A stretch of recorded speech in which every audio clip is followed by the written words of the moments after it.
Phylloquinone vitamin के का scientific name है। और विटामिन के हमारी बॉडी में एक प्रोटीन का फॉर्मेशन करता है और ये प्रोटीन हमारी बोन्स और टिश्यू को स्ट्रॉन्ग रखता है। जो हमारी बोन्स हैं, जो हमारे टिश्यू हैं, इनको बनाने में हेल्प करता है विटामिन के, फाइलोक्विनोन। और फाइलोक्विनोन क्या बनाने में हेल्प करता है? Making protein. और ये प्रोटीन हमारे टिश्यू, हमारी बोन्स को स्ट्रॉन्ग रखता है, इनको ठीक रखने में हेल्प करता है। और अगर विटामिन के का लेवल कम हो जाए तो एक डिजीज होती है जिसको कहते हैं ब्लड क्लॉटिंग, रक्त का थक्का।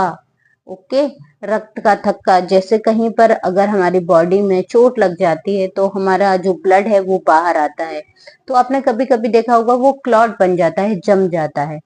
तो अगर जम जाता है तो यानी कि विटामिन ठीक है, विटामिन के की मात्रा ठीक है। लेकिन कभी कभी ऐसा होता है कि ब्लड बहता ही रहता है, बहता ही रहता है। तो इसमें क्या होता है, विटामिन के का जो लेवल है वो रिड्यूस होता है, जिससे ब्लड क्लॉटिंग नहीं होती है। याद रखना कि रक्त का थक्का डिजीज किसके नाम से होती है? विटामिन के की कमी से होती है।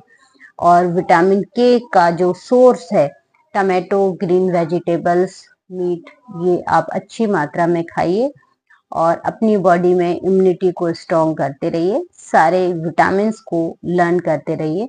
Vitamin A, vitamin B, vitamin C, vitamin D, vitamin E, vitamin के।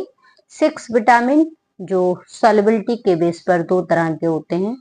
वाटर सॉल्युबल विटामिन का नाम पूछा जाता है तो बी एंड सी, और फैट सॉल्युबल का नाम पूछा जाता है तो ए, डी, ई, के।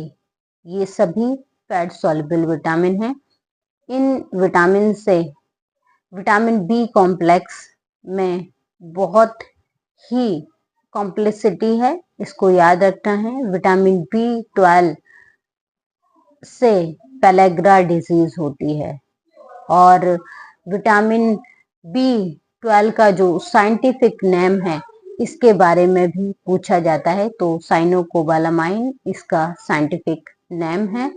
और इसे बी कॉम्प्लेक्स इसलिए कहा जाता है क्योंकि इसमें vitamin B1, B2, B3, B5, B6, B7, B9, B12 ये सभी विटामिन इंक्लूड होते हैं।